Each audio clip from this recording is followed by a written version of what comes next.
Today on The Independent, Pete and I preview Notre Dame's Blue Gold Spring Game coming up this Saturday.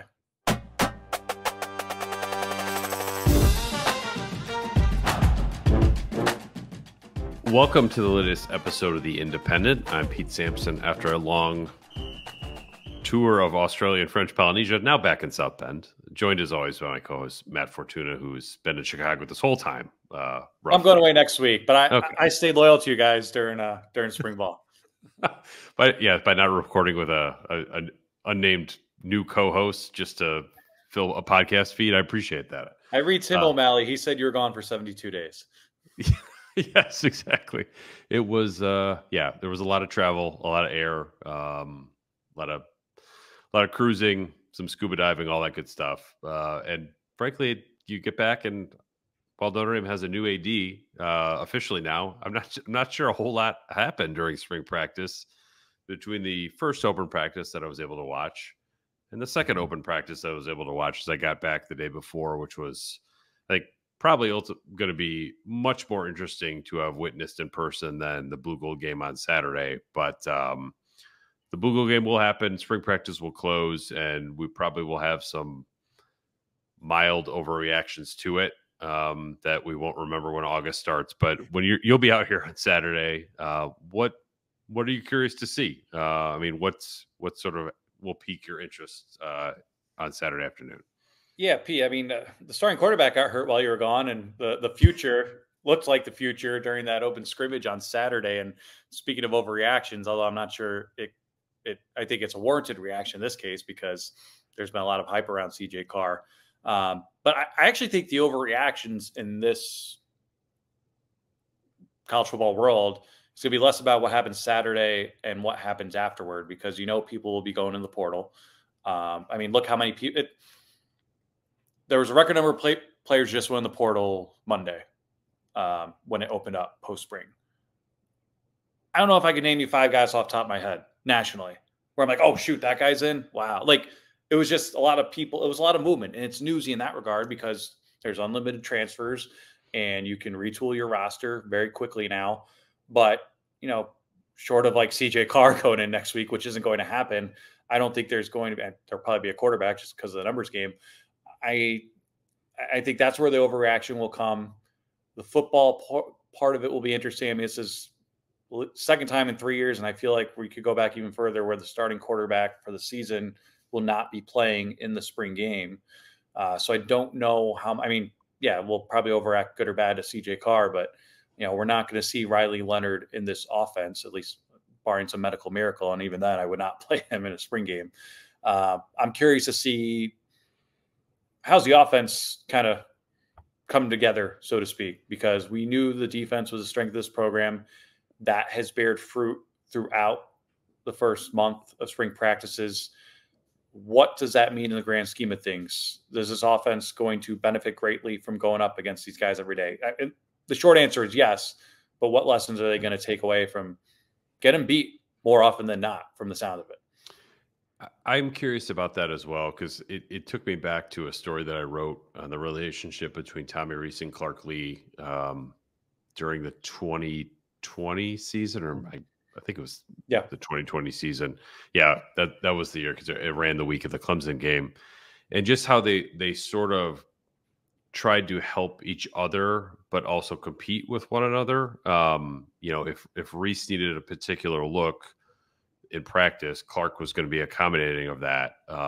If they needed to accomplish something defensively, a pressure package, Rees wouldn't sort of cheat the drill and have, some like bomb, go route beaters, installed. And I'm not sure what the relationship is between Al Golden and Mike Denbrock. I would think that's probably developing. I don't know what the relationship was between Jared Parker and Al Golden. But when you listen to Marcus Freeman talk, it certainly sounds like Al Golden's going to do his stuff, whether you want him to or not. And so, can the offense figure out a way to benefit from getting pressured and having to adjust to stuff that they may not see again next season? If you're going against a defense that's so exotic that it actually doesn't prepare you to do the basics right, how beneficial is that? I don't know. But I think that the offense probably needs to have some success going into the summer, probably more success than what they've had during the course of spring practice when, we've had some limited looks at them. But I think just sort of ending on a high note there would be a positive. And look, last year's spring game, Sam Hartman looked like a Heisman Trophy candidate. Tyler Buckner looked like he was going to end up in the transfer portal the very next week. One of those things proved true. It was the best performance by Hartman against an elite defense all season. But so whatever the offense shows, I don't think the statistics matter. I think it's just they need to have some good vibes going into the offseason. It's okay, we got step one installed with Denbrock over the course of the last 15 practices. Now we can build on it, opposed to, damn it, Golden, stop blitzing Jalen Snead off the edge on 3rd and 5. We can't account for, these 8-man pressures. So seeing the offense take a step forward, even if it's not a huge one, I think could be beneficial going into the summer. Right. I think it's getting the foundation laid and getting those basic steps right. Right. Again, it's going to be different without your starting quarterback. The rosters are being sorted out Thursday. Team Wash, Team McCullough. I don't know if you saw the video they put out. They had WWE superstar Odyssey Jones come out and preview it and bring a championship belt and say the winner's going to get this for the 3rd installment of Wash McCullough. I was a huge WWE fan growing up. I'm not as into it as some of your colleagues still are at The Athletic. I did not know who Odyssey Jones was, but I didn't either. Cool. And if I were in college, I had to look up that name. If I were in college and I saw that and I saw the belt, I get riled up as well. But again, I think it's, you read the practice reports and you see some of the highlights, and a lot of it is, hey, the offensive line's been pretty good at run blocking, but not great at pass protecting. Well, how much of that is the offensive line versus whoever's back at quarterback at that time?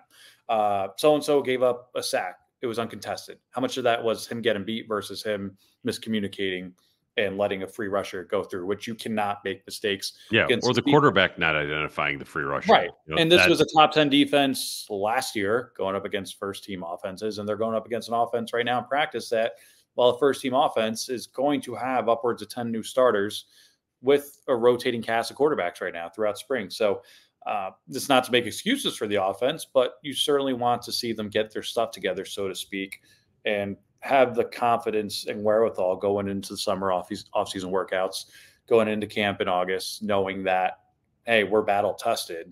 We know we're ready. We see this every day in practice. Iron sharpens iron, and we're going to be ready to go come College Station. Yeah, that's part of it.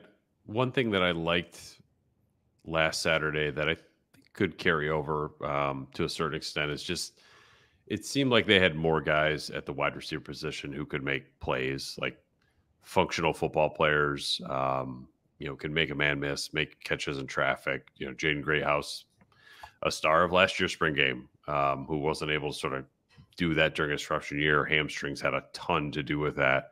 Can he look like more of a wide receiver one? I wrote this, I think, after the practice that, last year Jaden Thomas was your number one wide receiver by default.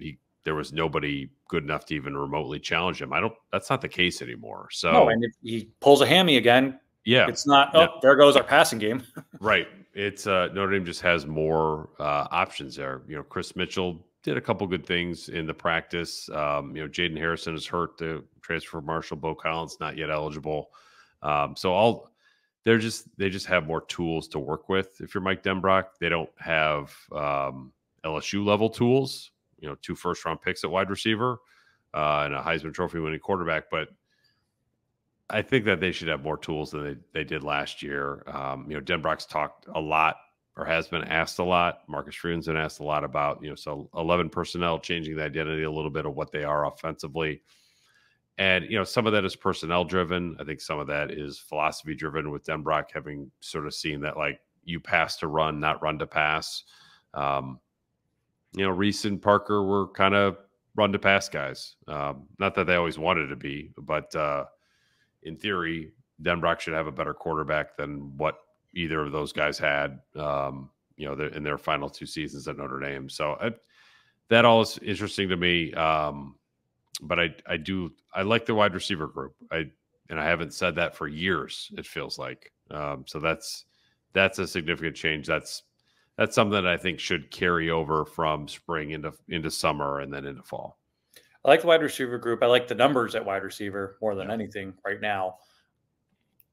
Even without Audric Estime, I love the running back group. Like that's not like I think collectively as a unit, this offense is more talented 1 through 11 than last year's. Now, there's not going to be a top 10 pick on this offense like there is next week with Joe Alt, but I think the talent's there. It's about making sure you're ready to operate from the get-go because you're not easy into anything when you're opening at College Station, presumably under the lights, probably in 100-degree weather. I mean, you better hope it's under the lights because it won't be as hot then. It's you know, you always hear like the coaching cliche of like the defense is always ahead of the offense, and you can fake it on offense more than you can on defense because you know one person messes up, the whole thing collapses on defense. But I'm very curious to see Mike Denbrock there. Like I feel comfortable with a veteran offense coordinator back there who's been at Notre Dame before and who's gone. If you look at his career, it was what Brian Kelly to Luke Fickell to Brian Kelly to Marcus Freeman, offensive head coach to defensive head coach to offensive head coach to defensive head coach. Like I think, you know, he's got the right bag of tools, so to speak, and wherewithal to tailor his offense to what this program needs it to be. And I do think they will get there. I'm not concerned about them right now.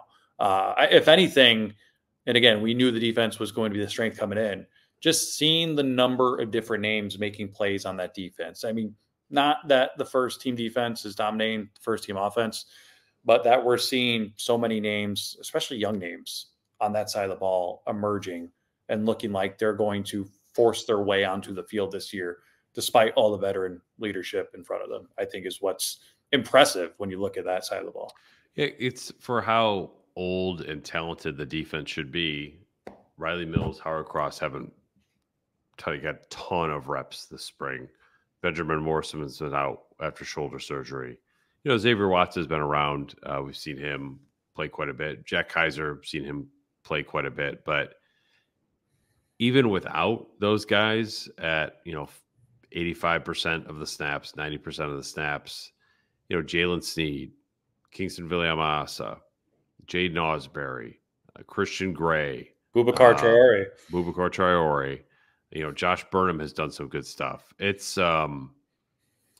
feels like it's an old defense that's talented, but also maybe deeper than what I thought it was going to be, or maybe what it's been in the past, you know, where they've been sort of, their first 11's been very good. Maybe they've got, you know, Ryan Clark has done some good stuff that we've seen. You know, he's not stout like Thomas Harper, but not Ryan Clark, Jordan Clark. But it just feels like, I don't know, maybe there's a little bit more depth. Like the talent of this defense is what we thought it was going to be. It's really good in the first 11, but it may be a deeper group than what we thought. It looks a lot deeper than I thought it would be, at least right now. You're going to re-add Gabe Rubio too. I did not expect to see this many names emerge, so to speak. And again, it's spring ball. I don't want to get ahead of our skis here, but you know, there's a reason Clarence Lewis went in the transfer portal. Jordan Clark should be the starting nickel. Like that competition was over. Lewis emerged at Syracuse this past week. But I mean, and we'll see some more of those next week because that's just the way things go. I'm curious, and you know this better than I do, how many additions, if any, do you really think are on the way? I mean, it doesn't seem realistic to get at Notre Dame a ready-made offensive lineman in late April, early May, and have them ready for week 1. I could be wrong there, but history does not really favor that. Yeah, that's the problem that with Notre Dame, they recruit the position well enough that right now you're rolling out Charles Jagasaw, Tosh Baker, and Emil Wagner. Tosh Baker and Jagasaw are both 6'7" and up and 320 pounds. Emil Wagner is, you know, air quotes, tiny at 290, 285, and is super athletic. So I'm not sure you're going to find somebody good enough to take their jobs. I'm a little concerned about how aggressive they were to try to get somebody in the winter portal. but it seems even harder in the spring portal unless somebody they're going after changes their mind. Maybe Caden Proctor will come. Who knows? He's available at this point. That's a joke. So, at corner, yeah, they're looking to add the Rice transfer, Trayshawn, I think it's Devons, is supposed to visit this week. I think he's probably like a Clarence Lewis, Jordan Clark type in terms of like, can he help you? Yes. Is he going to be Benjamin Morrison? No. But I don't think that's the point. Like, and you mentioned this at the top of the show, the portal now, this phase of it is sort of, you're working around the margins. Like Notre Dame's not going to find a new starter in the portal. Maybe a new starting punter, but yeah, but they're not going to find a new. Hardly knew. The idea that they're going to find a new starting offensive tackle or a new starting corner, tight end is something that I've heard about, but Mitchell Evans, Eli Raridan, and Cooper Flanagan, you're not going to find somebody better. I don't think you're going to find somebody better than the third of those three. Why would you transfer to Notre Dame if you're a tight end? To transfer to Notre Dame. Yeah, I'm not happy that I'm playing at school X. I'm going to go there. There'll be plenty of opportunities there. It is. I mean, it is kind of one of those things. I wish that they had kind of got. Is it Ben Urashek from Stanford who ended up going to Georgia? That's somebody that would have been interesting in a Notre Dame uniform. But I think their biggest need is at the hardest position to get, offensive line, and like even offensive tackle if you want to like get even more micro with that. So, well, I'd say hardest position to get at Notre Dame. Yeah, I think it's just the hardest position to get anywhere. But like at Notre Dame, it's even harder than that. Like there's such a volume of DBs and wide receivers and running backs. For once, you really don't need any of them if you're Notre Dame. So you don't need a quarterback. I don't think you need a tight end. Defensive line. And do you need depth? Like assuming Tyson Ford leaves, do you need depth? Yeah, it's like, can you find the next Chris Smith from Harvard from a couple years ago? You're a fourth defensive tackle. That might be helpful. But I think that if you're Notre Dame, what would be more valuable is a younger defensive tackle who has multiple years of eligibility, because after the season, you lose Cross and Mills. So getting a guy with just 1 year, I'm not sure that makes a ton of sense. Maybe you can get a senior with 2 years, but it's a pretty good roster. I mean, when we talk about a roster that has good depth, that would imply you're not taking a whole lot of transfers. And, Notre Dame has recruited well enough and developed well enough from Brian Kelly now into Marcus Freeman that it's not a roster, especially now at wide receiver, that they've patched that hole. It's just not a roster that you'll look at and think like, wow, they really need a lot of help here. They're probably going to be better off. No, we're going to develop better here. We're going to put more into Charles Jagusah. We're going to put more into Emil Wagner and sort of let them develop on the field a little bit. I think that's probably ultimately the move you got to make if you're Notre Dame. It's time to get back outside with Roback, one of our favorite brands at the Independent.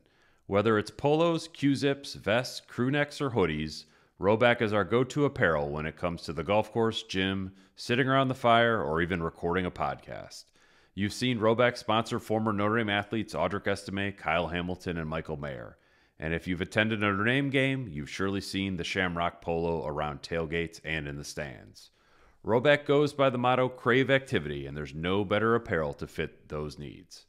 Listeners of The Independent can get 20% off your first purchase by using the promo code IRISH at roback.com. Again, that's 20% off all hoodies, polos, Q-zips, and more on your first order with the promo code IRISH. Visit roback.com. Big picture, I think Saturday, John Bryce, I think was the first report. Notre Dame is expected to announce the groundbreaking of a new football complex. Not the plans for future groundbreaking, I believe. It wasn't clear to me. I know the announcement's coming Saturday. Yes. And I know they expect this thing open in summer of 26, if I'm not mistaken. So got a ways to go there time-wise.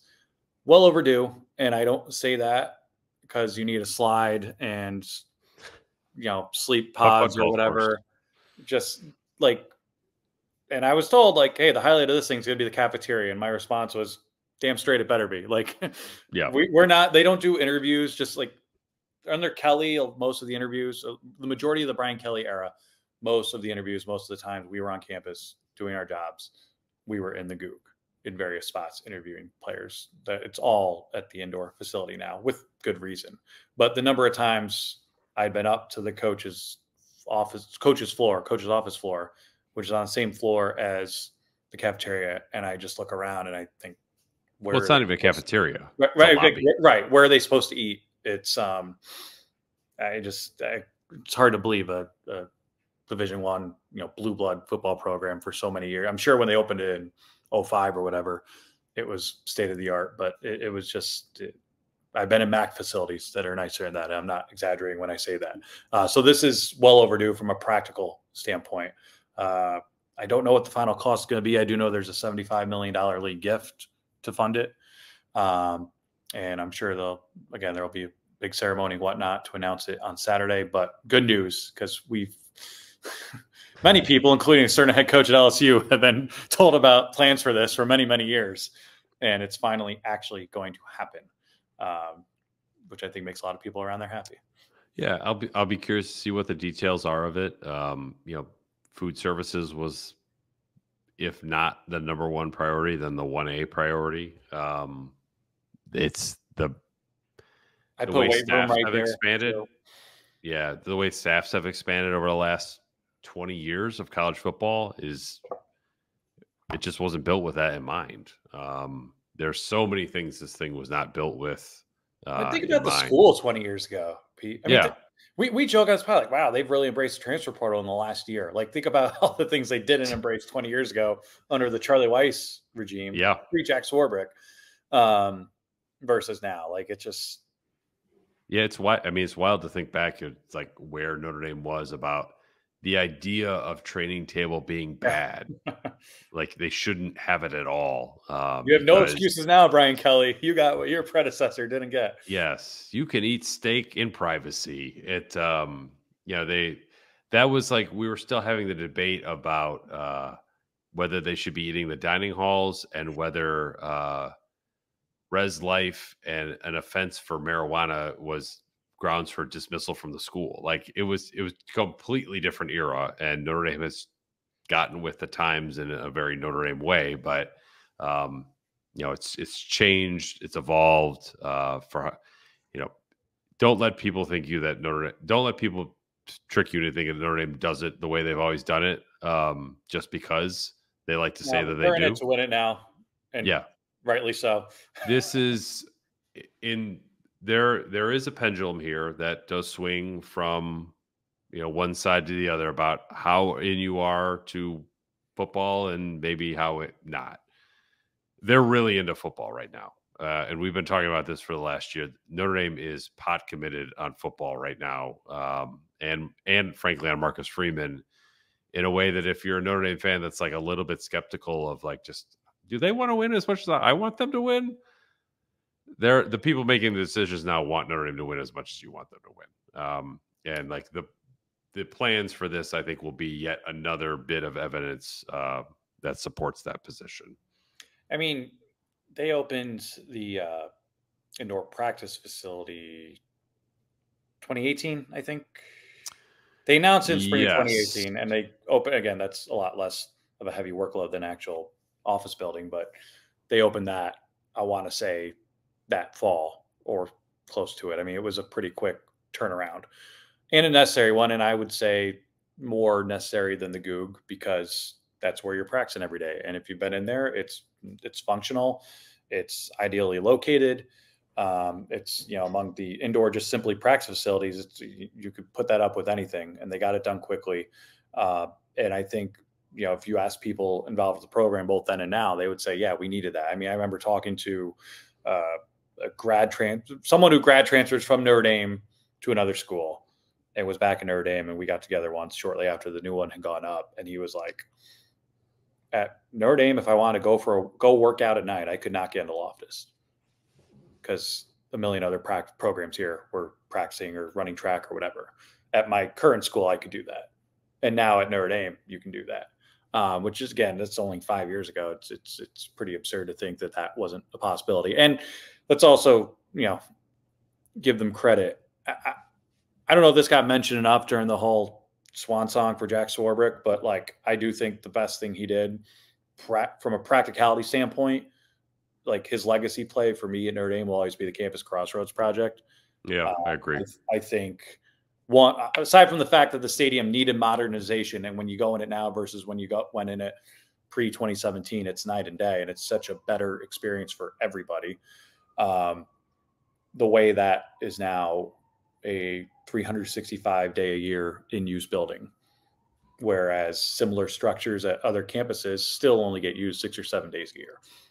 Like it in some, I don't want to say it's revolutionary, but like anytime I look at a big school looking at stadium renovation now, I'm like, look at Notre Dame. Like they turned it into the hub of their campus. And I mean, you've been in those rooms. They're unbelievable. People have weddings there. It's really, really nice.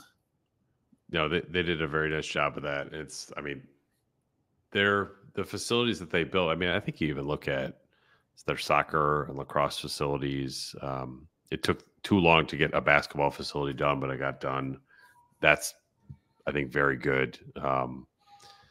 Notre Dame's facilities are like top notch, and I think Swarbrick is right to sort of stick his chest out on it a little bit. That I mean, we'll see what the details look of the new operations center, on Saturday during the Blue Gold game, which frankly may be more interesting than the game itself. But if it's like the indoor, if it's like how they did the stadium, then it should be outstanding. It should give Marcus Freeman everything he needs to feel like he's backed at the highest level, and then you just have to go out there and do it. It's Notre Dame's just not going to have. Not that Notre Dame is making excuses, but if they wanted to, they would not be able to after this gets done. That's probably the best way to put it. Well, at most schools, I don't say this to say Notre Dame's too different from them, but again, the push-pull there. You ask an athletic director what their job is, they'll say to eliminate excuses for my coaches. You want this, you got it. Go win games. And that's oversimplifying it, but there is everyone's in sync right now, from the new president to the new AD to the still relatively new head football coach, in a way that I don't think we've seen in quite some time. And that's alignment. Is that called alignment? That's how Brian Kelly described it. I will say this, and clearly things reared their ugly head toward the end there. I mean, they were business-wise, they were pretty aligned. They didn't let whatever personal pettiness was going on there get in the way of like winning football games. Like it's still a pretty functional, high operating football program. Brian Kelly's last 5 years there, despite all the internal drama, which again is impressive and makes me wonder what they can do with people who actually like each other.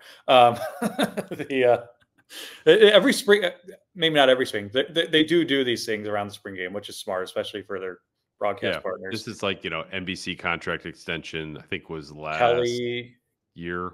That was last year at a game, but spring game, I mean, they announced I think they announced a Kelly extension one year. They announced the move to field turf one year when they deliberately let the field look like crap. And we didn't even need instant replay because you could see the track marks on the cleats to see whether they're out of bounds or not on the dirt on the sideline. Maybe a jumbotron. I mean, they've strategically done this around that, and it's good. I mean, it's something else to look forward to. I'm curious. Did you see Ole Miss, what they did last week for their spring game? I didn't. It sounds like a kind of a minor league baseball feel to it. I always think of minor league baseball where it's like everything matters except what happens on the field in minor league baseball. And frankly, for spring festivities, so to speak, it's a little bit like that. And maybe Notre Dame will be like that. I mean, I believe it's what are they calling it? Alumni weekend or Legends weekend or something like that. But they've got a million home sporting events going on this weekend as well. But CBS Sports had a good story on it, basically saying, like, is this the future of spring games? And Lane Kiffin had, Joey Chestnut come and do a hot dog eating contest because he said he slid into his DMs. They let students above 21 bring their own alcohol into the stadium. Hey. Above 21, I said. Okay. They had all these other things. And Kiffin gave some quotes after where he's like, in the portal era, why would I give anything up?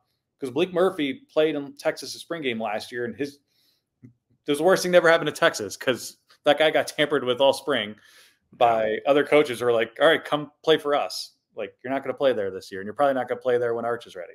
So I get that standpoint of it. I don't know if he'll ever reach the bells and whistles of a Lane Kiffin operation at Notre Dame, but I do think much the same way Fox broadcast their first spring game last week with Ohio State. We'll be doing it, I believe, again with Michigan coming up soon.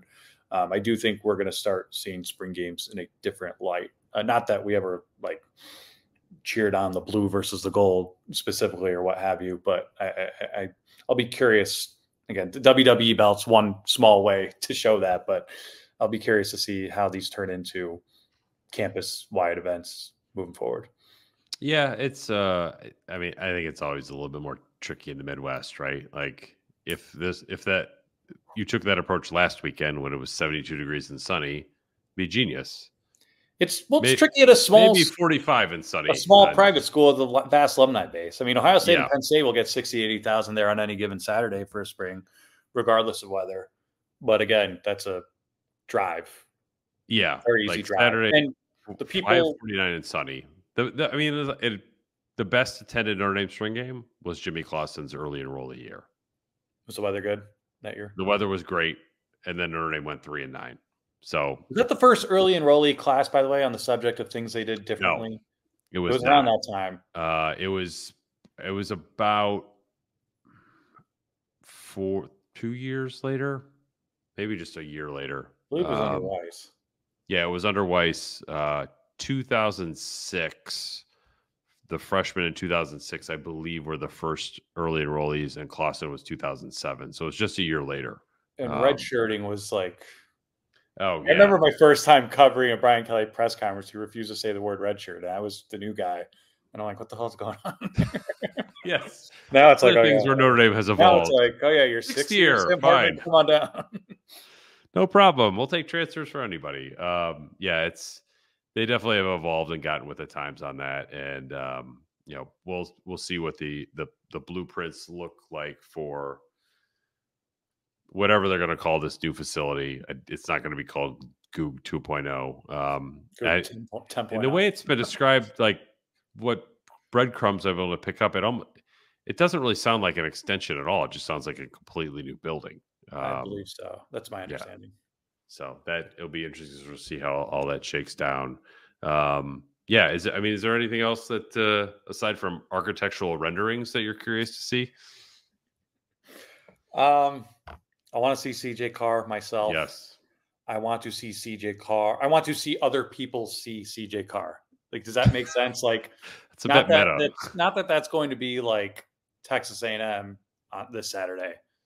But it's going to be his dress rehearsal in front of a home crowd that's been dying to see him. Not all that dissimilar to what you said with Jimmy Clausen. Yeah. It's going to be exciting and interesting in that regard.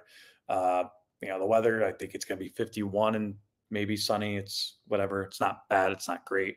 But yeah, you hope no one gets hurt. You hope they have fun. If Steve Angeli dives it in for the game-winning touchdown on the last play of the game, all the better. And the rubber match between McCullough and Washington, I believe, as well. Could you tell me who won each of the first two? I was at the one 2 years ago. I think Washington won it, so I'm going to say Washington last year, McCullough this. There's a 50% chance that you're right. What's it? There's a 50% chance that you're right. Okay. Well, that's why I'm coming this Saturday. You got to settle this once and for all. Yeah. My question is, if Washington almost got the Boston College job, I mean, who would have taken over spring duties? Oh yeah, that would have been difficult. It's weird. These spring games, like, occasionally get a moment that you might remember a week later, but for the most part, these things come and go, and you're not entirely sure what happened. Last year it was Sam Hartman. Okay, when is Tyler Buckner going to leave? Which I think ultimately was 48 hours later. I don't expect, like, they will have transfers out, but it's not going to be Buckner, Logan Diggs, Lorenzo Styles level of players. It may be some guys farther down the roster who are fringe players, but I don't have inside information, but I will bet a hefty amount of money a quarterback is in the portal for Notre Dame very soon. It would be surprising or Angeli. It would just make sense for their sake, in my opinion. Yeah, no, I'm with you on that. They will lose guys, but I think it will be guys outside of the top 44 on the roster. And look, frankly, they need to lose some guys because they're over the 85 man limit, I think, by 3 right now. So I feel like everybody is now. Like that was another you have to be. how many times was like, well, Notre Dame ever like how many years in the Brian Kelly era was it like this is gonna be the year they get to 85? Yeah, It's it like, was not until the very end when I think they actually were able to make a move on that. yeah, no, you have to be now. It's just it's a completely different sport right now. And some for the better, some for the worse. I'm not complaining about it. It's made our lives a lot more entertaining, yeah. but it's just so different. There's no doubt it will be interesting to sort of see some of the stuff on Saturday. But as we talked about, the most interesting thing of Notre Dame's Blue Gold game will be blueprints, because it's sort of the last thing, right? Like what else do people complain about with Notre Dame football about like when are they going to do X, Y, or Z? This is the last one. I just I don't gave you know one. Let students bring their own beer in. Oh yeah, students bring their own beer. I mean, I think Notre Dame has NIL in a very good spot right now. You don't retain the players they retain and add the transfers that they do without having a very strong NIL presence. They do that. Recruiting is good. The coaching staff is stable. They're paying their coordinators. They're going to have a cafeteria. They're not going to be rolling food on the street. It all gets back to kind of the thing that unites all this is like Notre Dame is all in on football in a way that in my 24 years covering them, I'm not sure I would have said they've been this in this many ways at one time. And that's, to me, is significant. Yeah, I couldn't agree more. I think a rising tide lifts all ships. And especially when you have a head man who's fully embracing every fiber of this place and is a guy everyone wants to root for. Why not? Why not just go for it? Absolutely. All right. We'll end this episode of The Independent there. Matt and I will be back to wrap up the Blue Gold game at some point over the weekend. But hopefully we won't need to do an emergency. Yeah. Oof, Saturday. Yeah, that would be bad. You know, knock on wood here. There will be no emergency post Blue Gold game podcast. We'll be back afterwards to think things through and go over architectural designs on the next episode of The Independent. So until then, he's Matt. I'm Pete. Thanks for being with us on The Independent.